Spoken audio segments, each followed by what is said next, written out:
WEI. Does anyone have the net this morning?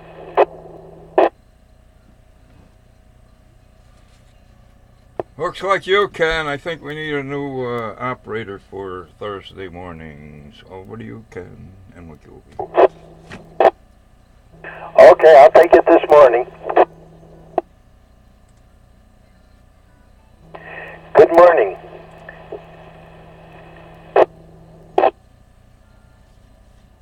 This is Cycle 1 of the ARRL Western Massachusetts Traffic Net. This net meets Monday through Saturday at 10 a.m., 10:15 a.m. on Sunday on the Nobark Mount Greylock K1 FFK 146.91 repeater with a PL of 162.2. The purpose of this net is to handle any messages between the cities and towns of Western Massachusetts and provide liaison to the first region net that meets on 3.948 kilohertz at 1:45 p.m. local time. This is a directed net. Please do not break the net unless you have emergency or priority traffic. Please do not leave the net without first informing the net control station whenever possible. Your net control station today is Alpha Charlie 1 Bravo India. My name is Ken, and I am located in Peterborough, New Hampshire. At this time, are there any stations holding emergency or priority traffic? Please call net control.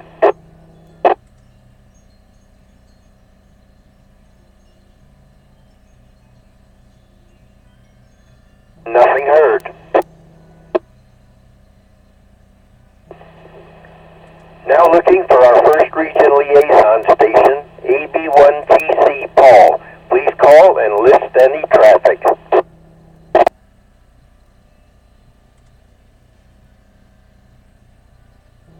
Alpha Bravo 1 Tango Charlie, AB1TC. I'm on a handheld, so I hope you can hear me. I have no traffic to report for Western Mass from First Region. Back to net control. You, Paul? Yes, I'm on a handheld. Do you copy? Yes, I copy. Your audio is a little bit weak, but perfectly copyable and no white noise.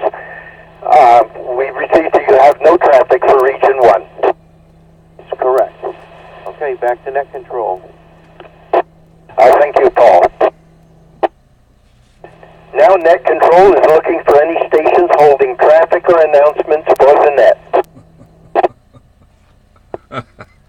Here be November 1, Quebec Oscar Victor, N1 QOV Moist, OB in Pittsfield Moist.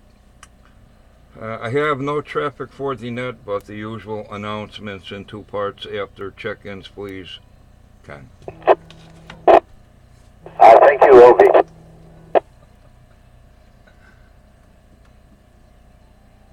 Net control is now looking for any station wishing to check into the Western Mass traffic net.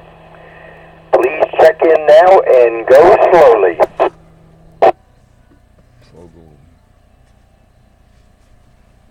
Here is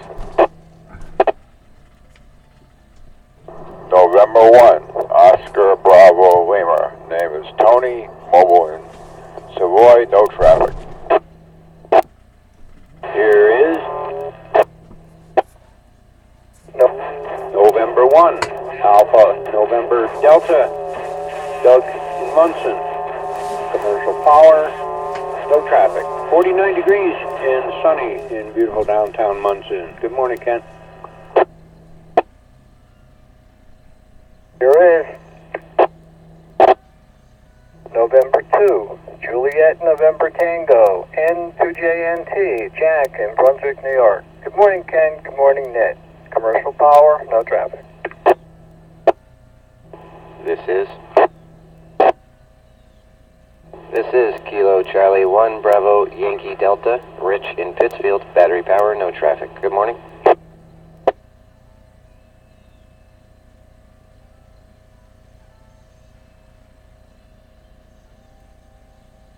Let me see if I got it.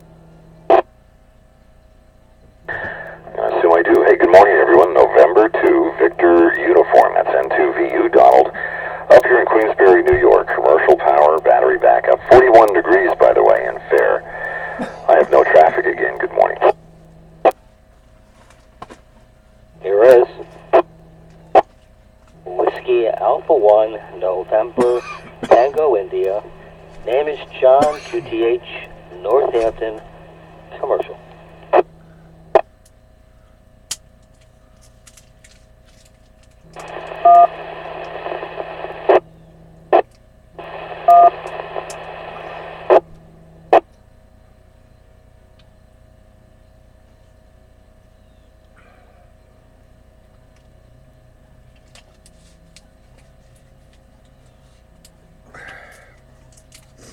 Yeah, I guess I'll pick it up right now.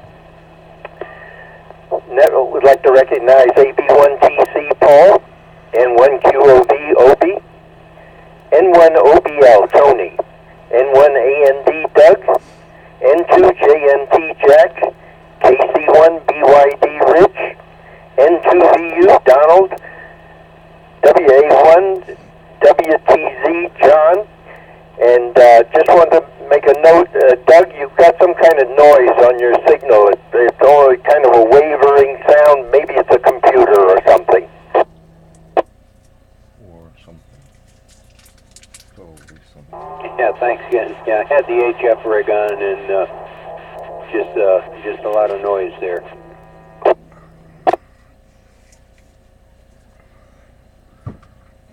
It's always something. Nothing heard. Obi, lay round one on us.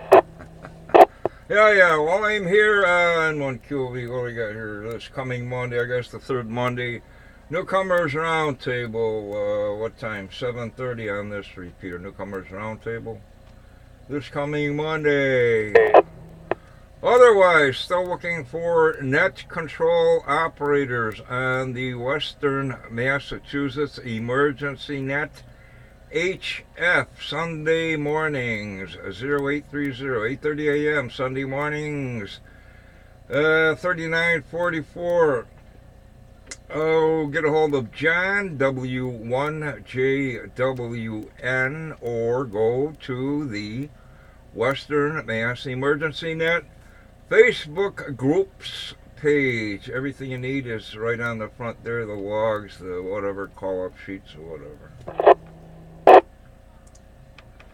Anyway, next pass of the IS, late tonight, 2332, basically directly overhead. That's pass of the ISS. 11:32 this evening. What are they doing aboard the ISS? Active on packet radio. Last heard about 8 hours ago. Currently, weather in Pittsfield. Moist, overcast, 46 degrees, wind out northwest at 12. Looks like clearing up though, and the nice, although they're calling for that nasty stuff coming this weekend.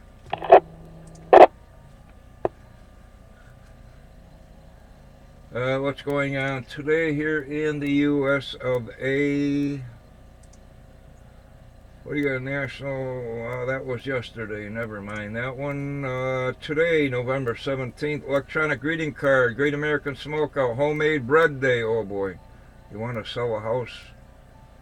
Get some homemade bread in the oven. International Guinness World Records Day, International Students Day, Baklava Day, Farm Joke Day, Farmer's Daughter. National Take a Hike. Hey, take a hike. National Unfriend Day. That's happening. Nouveau Beaujolais. Oh, that must be French. Little Mermaid Day. Where the harbor there? Stockholm, Sweden, somewhere. Use Less Stuff Day. You gotta buy some stuffing for Pancreatic Cancer Day, World Peace Day, Philosophy Day, Prematurity, whatever that entails. Anyway, we'll do like back to net. Hey, yeah. Thank you, Obi. Are there any stations wishing to check into the Western Mass Traffic Net?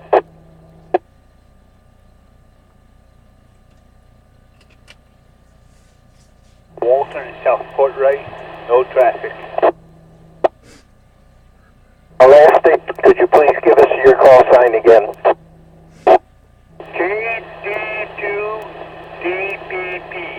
Sierra, Delta 2, Delta, Papa.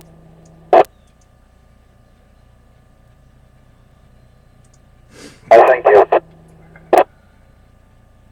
This November 1, Sierra Yankee November. Rick in Dalton, Massachusetts. Negative traffic today. I'm on commercial power.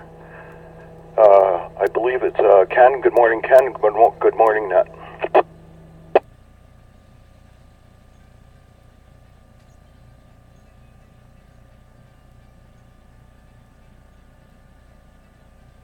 Yes, we'll pick it up there. Net acknowledges KD2 Delta Papa and N1 SYN Rick. Any other stations before we go to round 2 of announcements? This is Whiskey 1, Tango, Tango, Tango, Dave, Mobile, Pittsfield, battery powered, no traffic.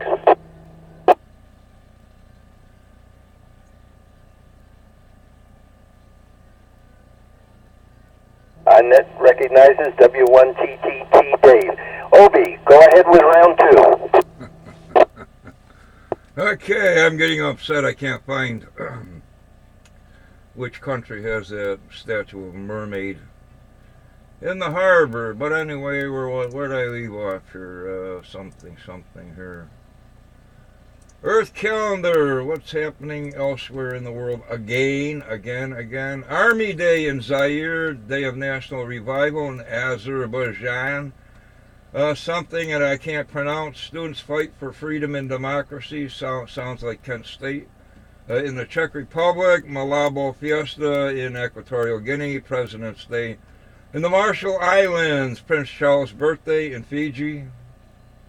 Is that an English protectorate? And Student Youth Day in Turkmenistan. On the other list, let's see, what's today, the 17th. Czech Republic, India, there's always something going on in India. Struggle for freedom and democracy in Slovakia. No Bark News, next meeting November 20th, 6 p.m., usual place, holiday. Also, no Bark holiday party. Potluck style, bring something and share. This is happening on Sunday, December 11th at 5 p.m. It's all on the Northern Berkshire Club.org website. Also, what do we got here? The No Bark Great Barrington Repeater is up, that you can get into it. Let somebody know, mention something on the air, maybe. What else we got here? Next Hamfest, last Hamfest on my list, 3 December 3rd, Windsor, Connecticut. And we got here for what do we got here? Currently solid flux, 81, went up to 81. A is 4K, 0, count 18, and finally, I guess, nothing to report for the UHF openings in our area. Hey, thanks for listening, N1QV. Back to that. Thank you, Obi. This is the last call for any station wishing to check into the Western Mass Traffic Net. Please go now.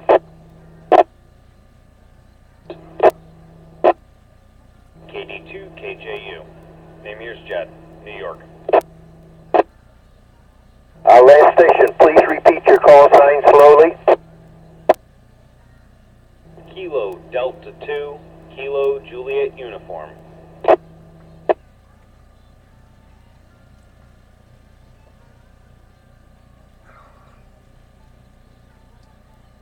Recognizes KD2 KJU. With that, this closes Cycle 1 of the Western Mass Traffic Net.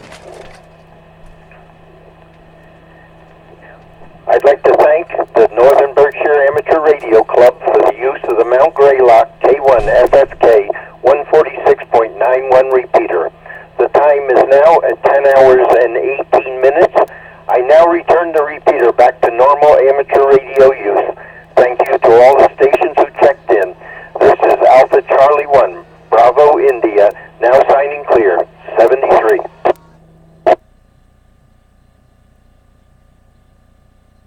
Bravo 1, Charlie, India, N1SYN.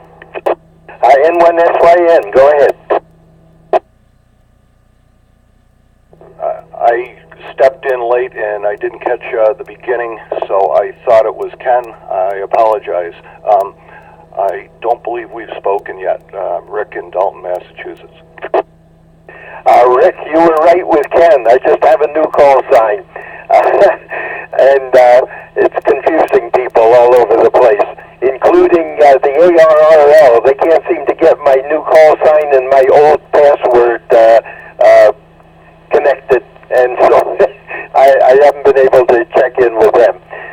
So you weren't wrong with the name.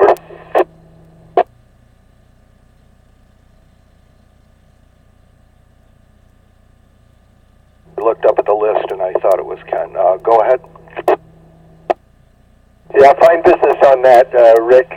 Yeah, we took the test a few weeks ago for extra, and I managed to pass it, so I decided I'd get rid of my old novice call sign and go with a new one.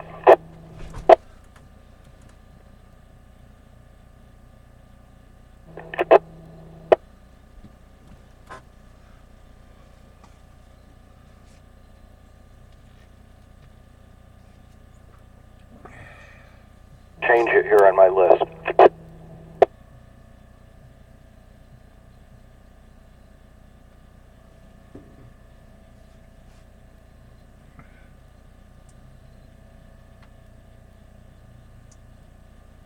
Ken, N1SYN here. Do you copy? Fine. If I have to say it quick, I want to go back to the old KA1JOU, but we're getting used to it slowly. I've got about 4 signs now at my in my ham shack with AC1BI on it, and hopefully it'll sink in after a while. So with that, we'll be clear. This is AC1BI. Have a great day, Rick. I'll start putting that in memory. All right, have a good day. N1SYN clear.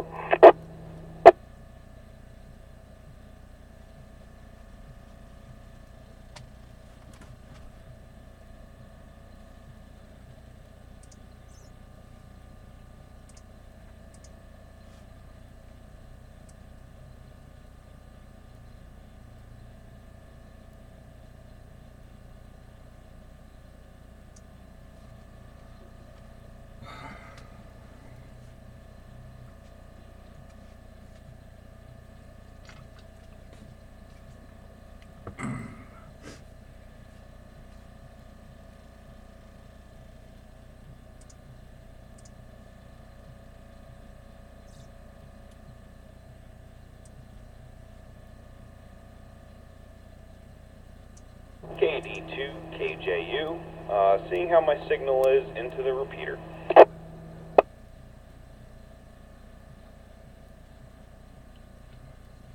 AC1 station, go ahead. This is November 1, Sierra Yankee November.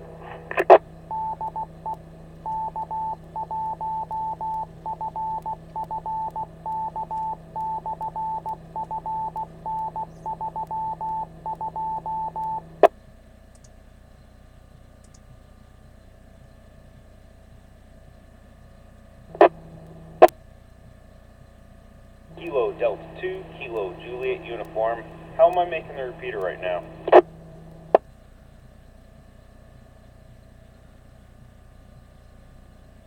You're making it great. Your audio is pretty good, and you have no noise, as I can tell, behind you. Good shot. And I've got KD2 blank.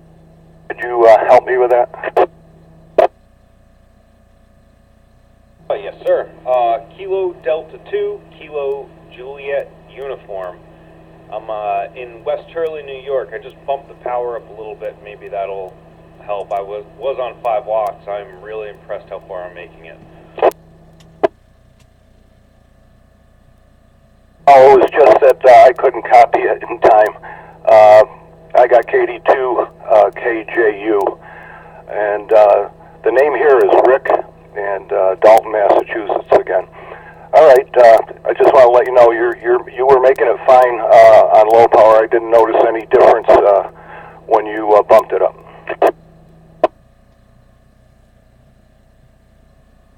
All right, copy that. Name here is Jed.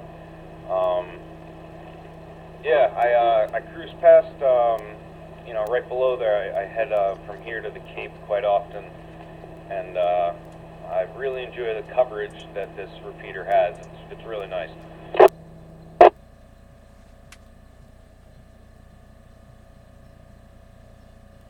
3,200 feet, something like that. It gets out. We get into, including Massachusetts, 1, 2, 3, 4, and sometimes 5, 6 total, including Massachusetts. We don't get all the way up into the northern states, but we get down in Connecticut and Rhode Island too sometimes. So yeah, it has great coverage.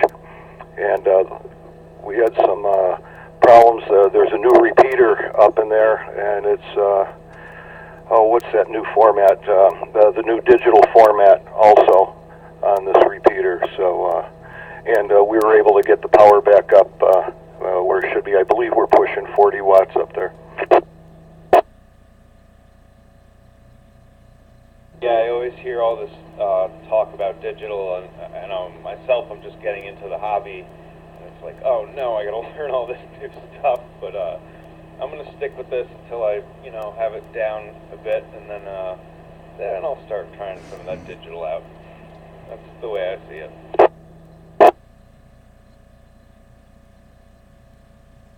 Congratulations, and you know, welcome to the hobby. Or if you're new, I'm not quite sure, but yeah, I'm an analog man, and I'll probably just stay that way. I don't have much use for the digital functions, nor do I think that I will ever. And at this point in the game, I'm retired now and stuff, and if there was something in there for me, I would go over to it, but it depends on what you get into. This hobby has so many facets. You know, I don't know if, well, there's a couple of people I know that you know, use every band and every form of analog or digital. But the only digital I do is packet when I'm working ISS and stuff like that. We don't really have. We have a problem with shadowing, they call it, with our repeater. So we're not. We really can't get into other nodes as far as I know right now. So you know, whatever. Like I said, it's up to the individual. So I do a lot of public service communication, and I'm assistant to the emergency coordinator, Skywarn, here in Berkshire County, Massachusetts.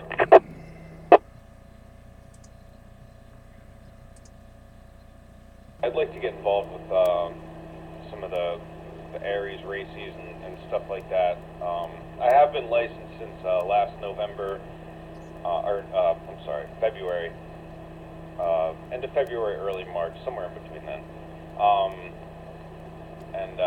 You know, I had a Baofeng for a while, and now I finally bought my first radio, and I am just really enjoying it. But you know, I'm buckling down for winter. Haven't had much time to enjoy it, but now that I'm on it, I don't really want to get off of it. So I'm definitely enjoying it. And I would like to help more out in the community, and I have a little antenna up, and I mean, I'd say I can hear pretty far from where I am. I think it's about 50 miles from here to there.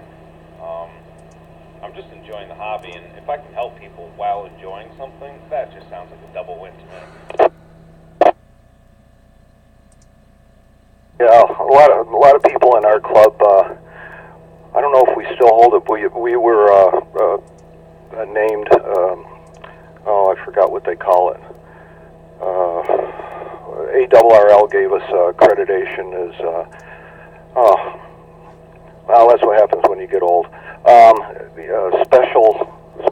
Special service club, because we do so much public service. So and most of the people in the club believe that your FCC license is not a right, it's a privilege, and we all believe that you should. We have our fun and with our hobbies and other things we do with amateur radio, and feel we need to counter by doing stuff for the community.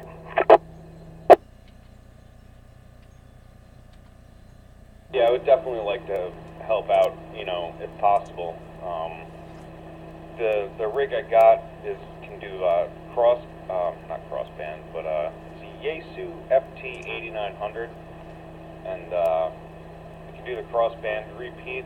And I can't really see a need for that right now, but in an emergency situation, it could. I could loan it to somebody, and it could actually help people. So I think that's a good thing. But my club meeting's tonight, so I plan on joining up and really getting to meet people here, and I'm just enjoying the fact that I get to talk to everybody. It's pretty neat.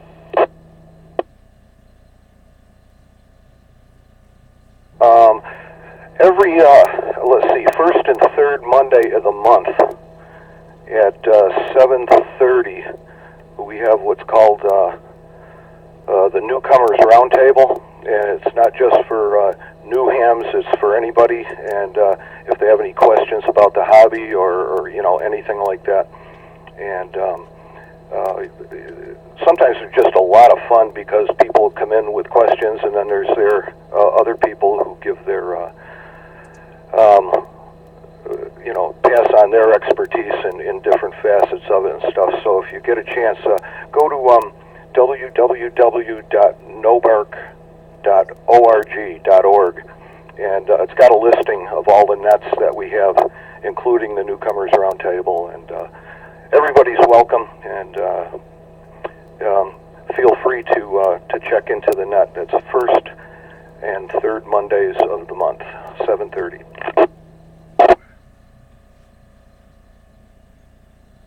All right, yeah, I will be listening for that. Now that I know I can make the repeater so well. I tried making it a couple times with my HT, and it just did not work out. I'm kind of surprised that with the same amount of power I'm making it, there no problem.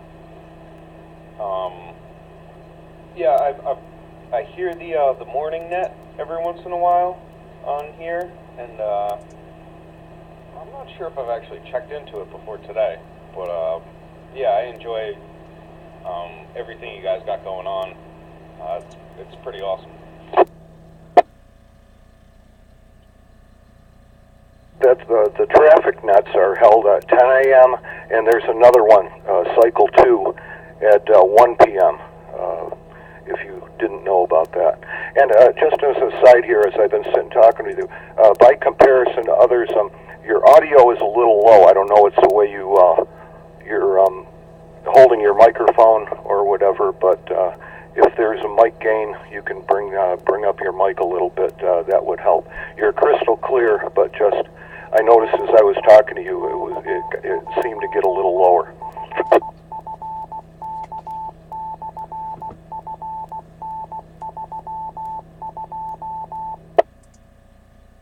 Does this make it any better? No, not really, but you can adjust the gain. You said you got FT8900. I own two of them. My VHF, UHF, I use an FT8900, and I have one in my vehicle. I don't often use it for the 10 and 6 meter, but I have them there if I need them.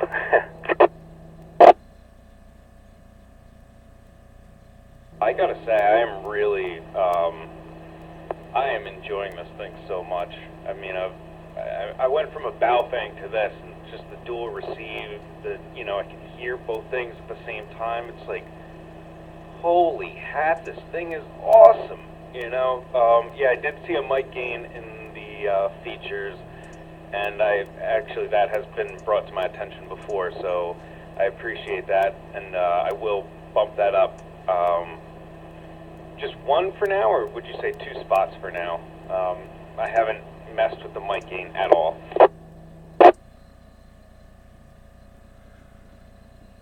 I'd bring it up 2 notches to begin with, because I haven't had anybody check me. I'm not on an 8900 right now. I'm out in the garage, and I'm on an old Olinco DR590 2-meter 440 dual bander.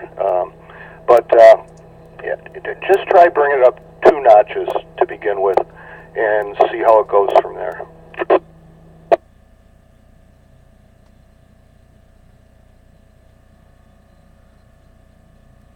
Yeah, I'll do that in, when I get off the air in a little bit. I don't want to mess with it well. I got you here. Compared to other radios, how much do you like this one for its ease of use? Because I'm enjoying it quite a bit, and I feel it's kind of, for the most part, I can figure a lot of it out. Some things I need to go to the manual for, but I'm definitely enjoying this.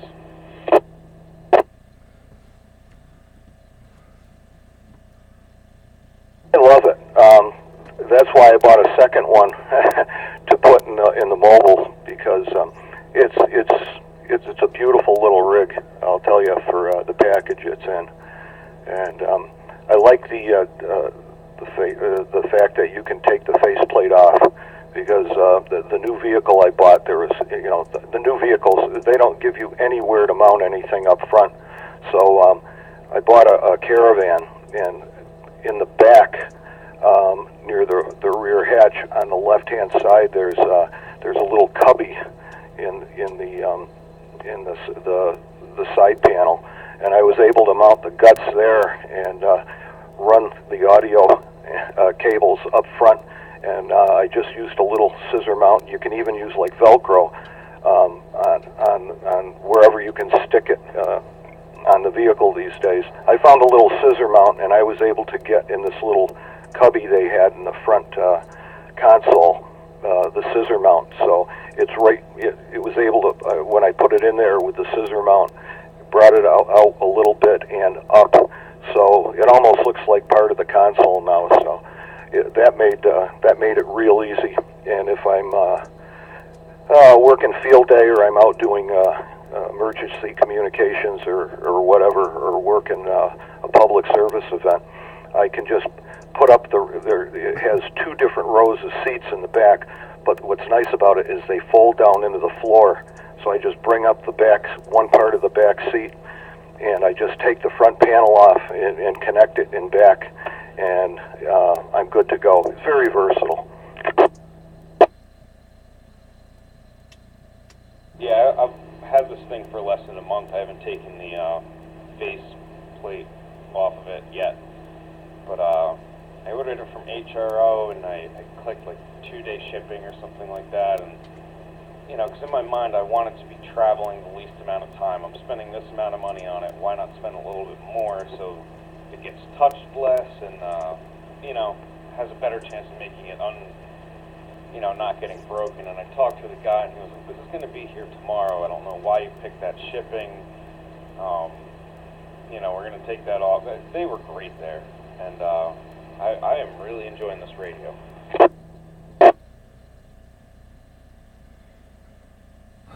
$8,900 now for probably about 4 or 5 years, and then I bought a second one to put in the truck I had, and then in the van I had.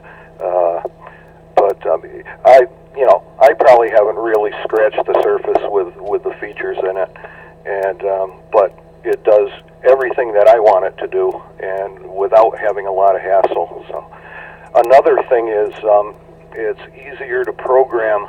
There is a piece of software that Yaesu sells that comes with a special cable that you can connect to your computer. They used to be just serial. Now there's USB also, and the software is very good, because it calls up and puts up in a spreadsheet style thing, and you can just enter in all the different frequencies, the offsets, whatever, and just by clicking them into the program, and then you can just upload them to the radio, and that is a great feature too. Oh yeah. When I first got it, I looked for the manual and I read through it a bit, and I found out there was a factory reset. And then I was like, well, you know, if I can reset everything, I'm just going to try to figure everything out. And I was able to program in my local repeater, and I did that, and that was really nice. But I was using Chirp, and Chirp, after I did that, you know, you can just look from, I think it's Repeater Book, it's called, and once you look there, you can just drop everything you want into the list and rearrange it how you want.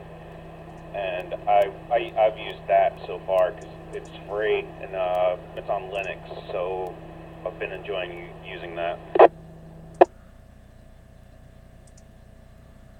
Heard of Chirp, but I figured, well, seeing I got the other one, so all you had to do was buy the programming cable, correct? That's good. Yeah, it was really nice.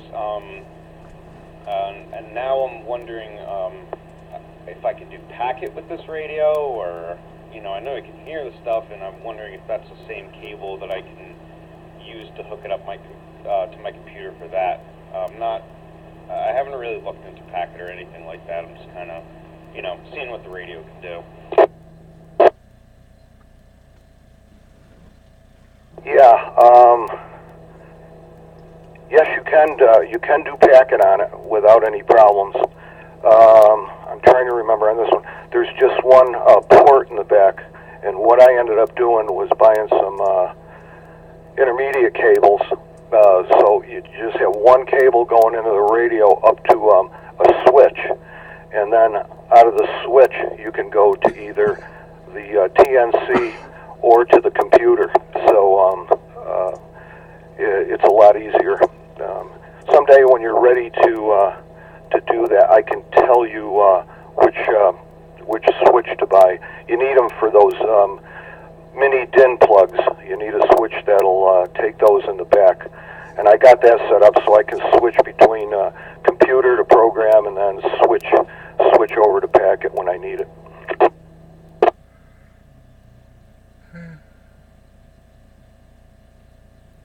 Yeah, I'm pretty new to that stuff. I just started, you know, trying to figure out the passes of the ISS and stuff like that, and you know, then I went ahead and looked up some of the antennas that people are using to contact the ISS. Well, it's going to take me a bit of time before I can do something like that. So, yeah, it's going to take some time, but that's kind of what I'm interested in doing, is trying to hit that. Not overall, but you know, I am interested in it, but I think it's going to be down the road a bit. Oh yeah, you got to take your time. Oh, N1SYN with KD2JKU for ID. Yeah, that's the main reason that got me into amateur radio. I had known a lot of people that had it, but when I heard that they were going to bring it up on the shuttle, and eventually later on the ISS, it's good. I've made many voice contacts with the ISS when they're going by and doing voice.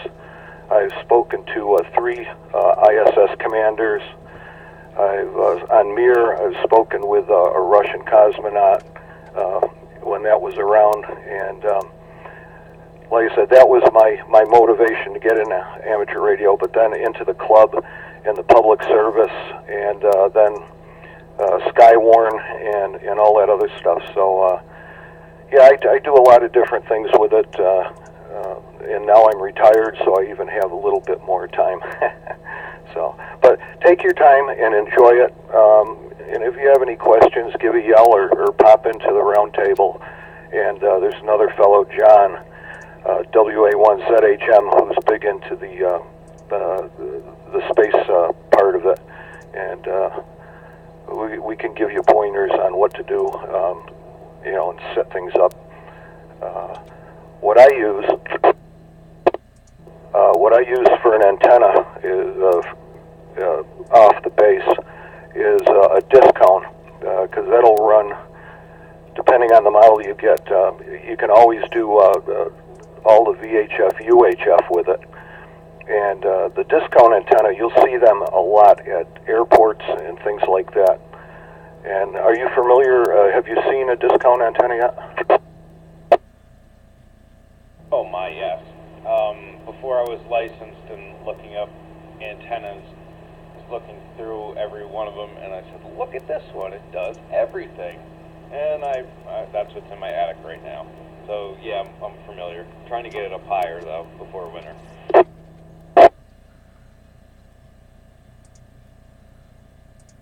Because the pattern on it, because the radiator is the set on top that's sitting horizontal, and what that actually does is it radiates up and down, but it really does it.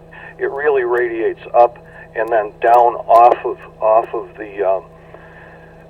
the reflectors, the ground plane, and what you end up with if you're using a vertical, it's all horizontal, and there's a null at the top, and satellites will disappear as they're going over it.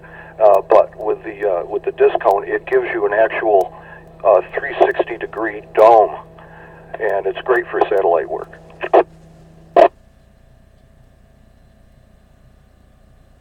Yeah, right now it's in my attic.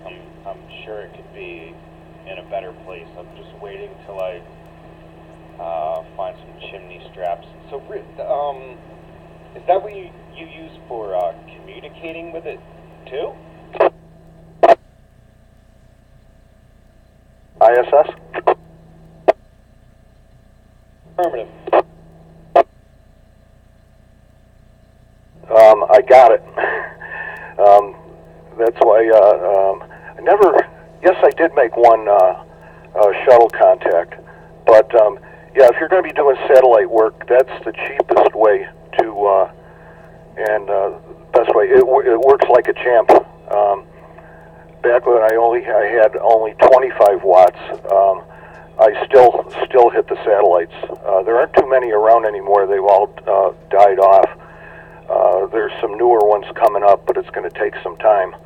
But yeah, and even in your attic, I don't think it'll make that much awful difference. Obviously, if you get it out in free air, you'll get some, it won't attenuate it as much. But you're shooting through just wood at that point, so I've never played with one out of an attic, but I know people who've made contacts with the ISS, with them in their attic. I just have one on a little tripod out on the porch roof, and I've been using that. Oh boy, I got that shortly after I started. Probably around 90. I've had this antenna, but 1990, and I've made all my contacts except for field day. Well, I built an LT azimuth mount with beam antennas on it that you can manually steer, and the other person's on the radio. But you don't need anything else with that disc cone.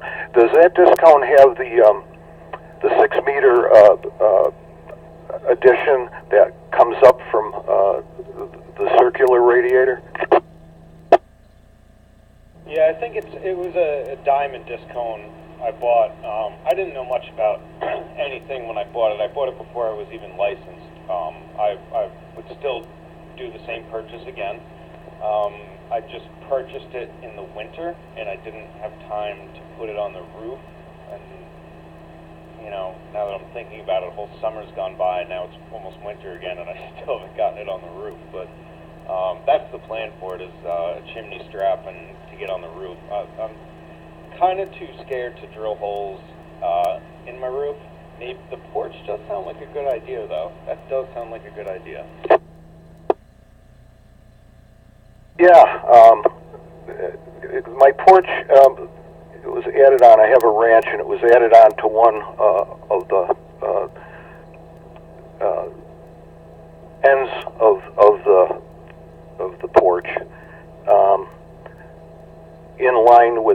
length of the roof, so it's almost like a continuation, only drops a little bit from there.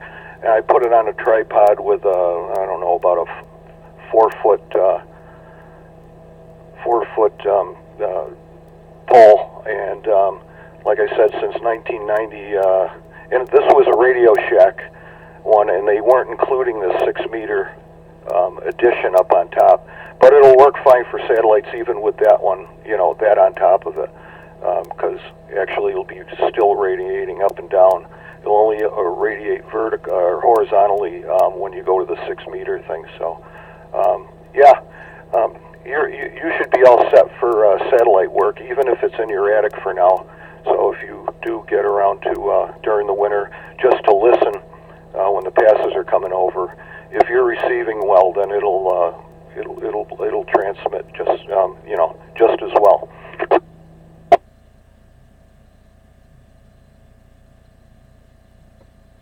Yeah, I just think that's so neat that you can do anything like that. When I was working with a lawn crew, we would pass this house, and he had this thing that looked like a spaceship gunner mount on the top of his house. The thing would move back and forth and follow the satellites, and it was I don't even know what kind of antenna it was, but there's a bunch of reasons why I got my license, and looking at those antennas and just wondering what they were was kind of one of the reasons I did it. But I don't think I've ever heard the ISS pass. I have an app on my phone that tells me when it does, but I've not tried to talk to it or even listen to it. I'm still trying to get the programming down in my radio too. The only complaint I have is there's no kind of banks, so I can not try to listen to something at the time. I think that's my only complaint.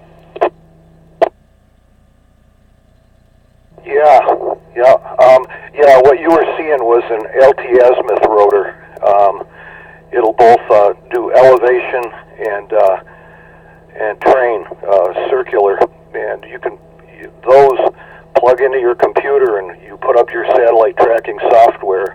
And if you want, you can you kick it over, and when the satellite's passing, it'll drive the antennas down to the horizon where it's going to pick it up, and then it'll start following it across the sky. So you don't have to have to do it manually, and those work well. Had a couple of friends who had those. They're a bit expensive. Just the rotor will cost you $600, and then there's 2 beams because the ISS has multiple frequencies and multiple modes, and sometimes it's 440 up and 2 meter down, and vice versa, depending on what mode you want to work on it. And it depends on the pass. The voice passes, a lot of them are taken up these days, and they're assigned to schools. So if you hear them talking and you're not hearing different call signs coming back down from the station to who they're talking to, you'll know, and you can keep track of it on the web. I can point you when you're ready to those pages. But for now, go to the ARISS. Just Google that, and it'll take you to the NASA page. Google will pick it up, and it lists all the different modes and all the different frequencies they're using.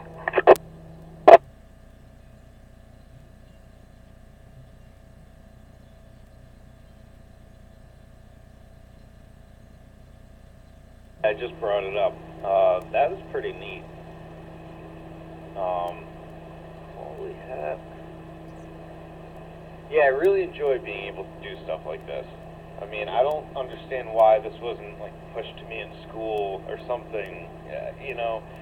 You can talk around the world and to space if you want to. I really wish I knew about this quite a bit earlier.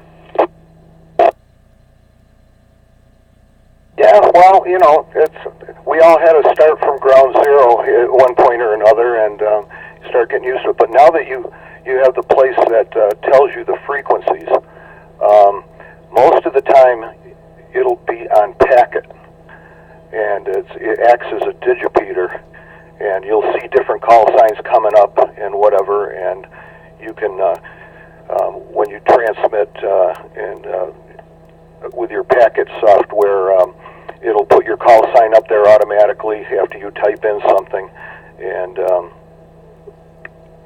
then from then on, if there is someone on the other side that you see comes back to say hello in the time you've got. Most of the time, the longest you're going to get is 9 to 10 minutes from horizon to horizon. But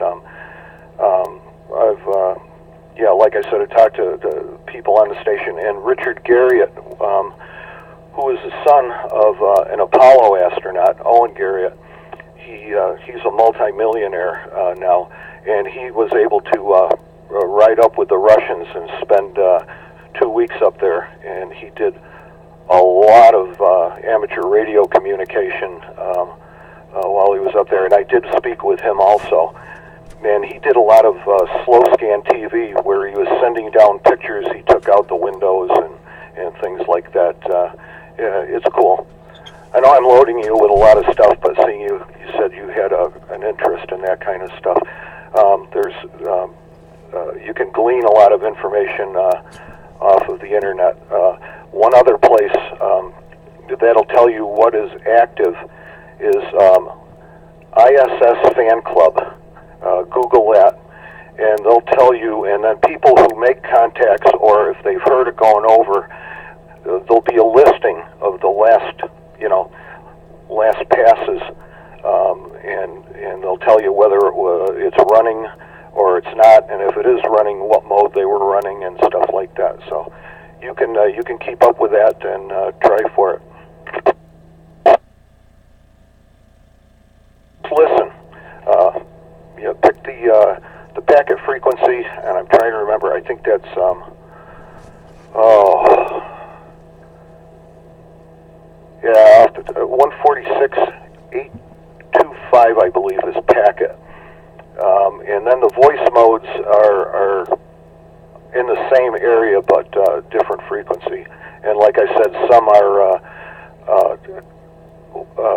one frequency up and another one down. And what I did with my 7800 is to the six, I believe there's 6 or 8 on either side of the display, those programming buttons. You can assign frequencies to there. So I have it set up so if I hit I'm trying to remember which memory they call it. I push number 1, and it's all set up for voice. Push number 2, and it's set up for packet. And then if there's a repeater on board too that's active at times, and that's the voice is 2 different frequencies. Packet is 1 frequency, up and down, and the other. I'm trying to remember the different modes.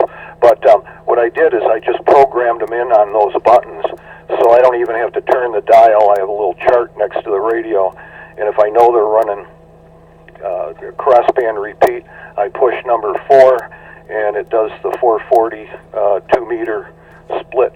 It puts those frequencies up in the 2 channels, two sides of the radio, and they're right there. You don't have to set up each side every time.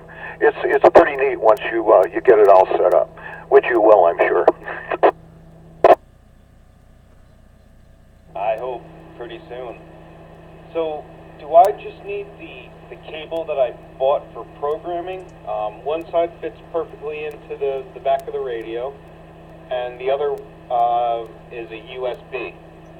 Is that all I need, or do I need something else?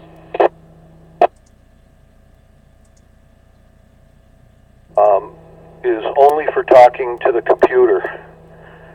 If you want to do packet, like I said, I believe you use the same port, so you'd have to keep pulling it in and out, swapping the cables.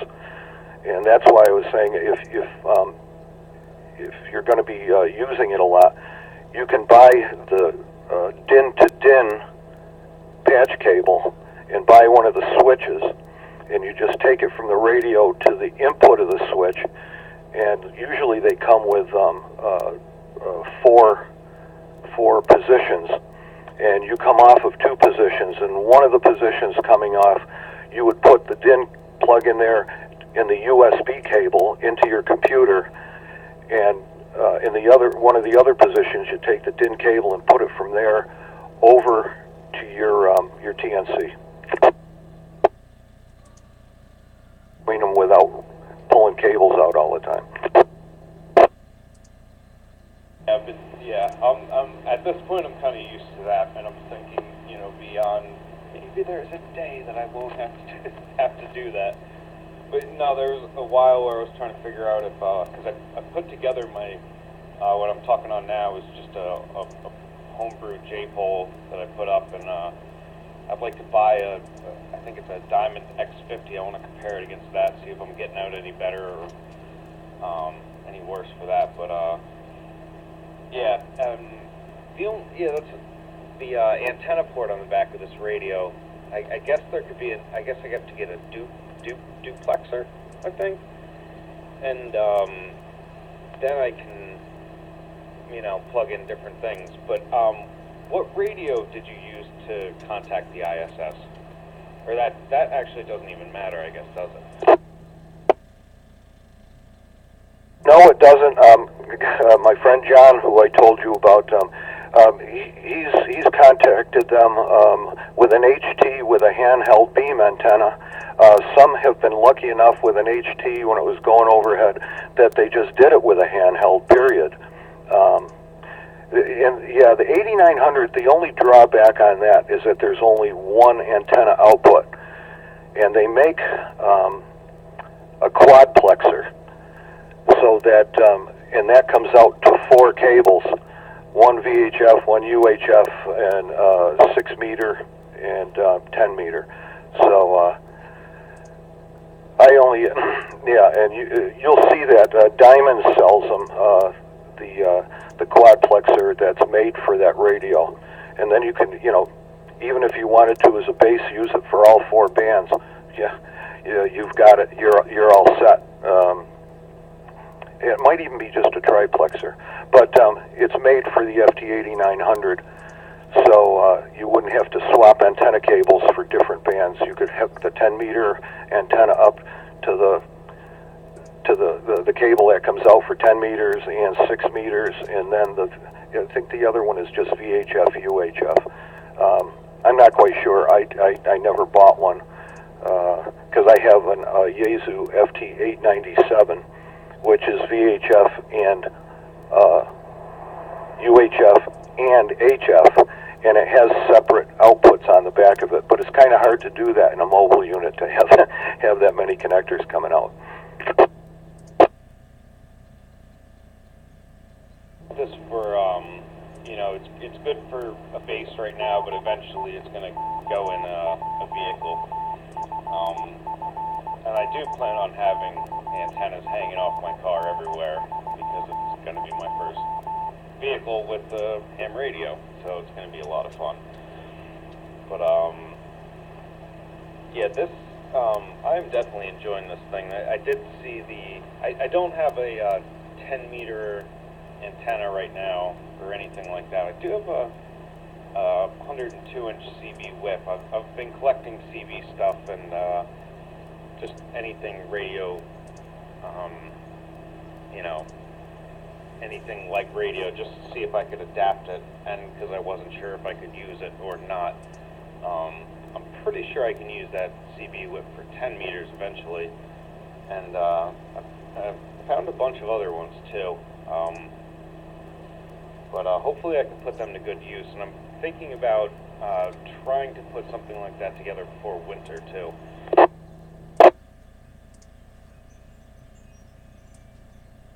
Yeah, but if, well, it depends. Do you have an HF rig yet?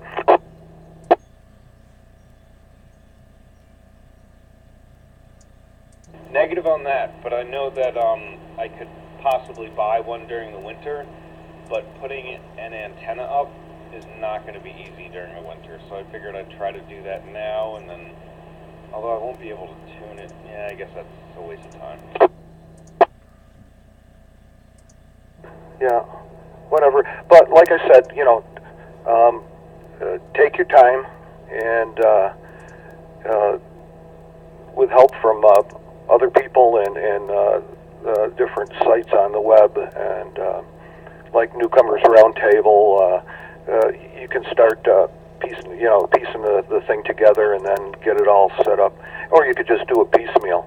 Get your VHF, UHF set up now, obviously. And if you got that tri or quadplexer for the 8900, you could do all that out of your car with that mobile. You could do all 4 bands. Just going to have a lot of antennas on your vehicle, which is no problem. All of us like antennas on our vehicles. So yeah, it's like I said. And again, now we're just talking one facet of amateur radio, and that's this satellite communication, and it's great. And applications and satellite trackers. If you're interested up front, the program that most of us use now is Orbitron, Orbitron, and if you Google that, it's free to download, and you can start getting used to tracking satellites with that on the side in the meantime, and then you can predict with that program also when it's going to be coming over us, and you can predict that ahead of time. A week ahead of time. A date is still good for doing that. Yeah, there's a lot to it, but if you get that just for fun, stick Orbitron in your thing, and if you have any problems setting it up, give a yell on the radio, and John or I will help you out.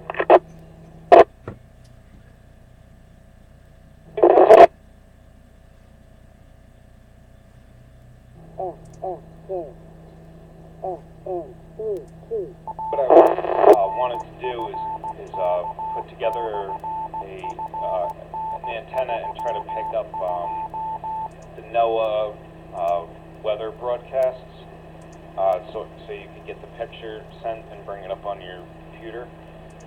But I'm only running Linux, so I can't use. I've been meaning to get a Windows PC, but I just can't use everything that is readily available to people with Windows.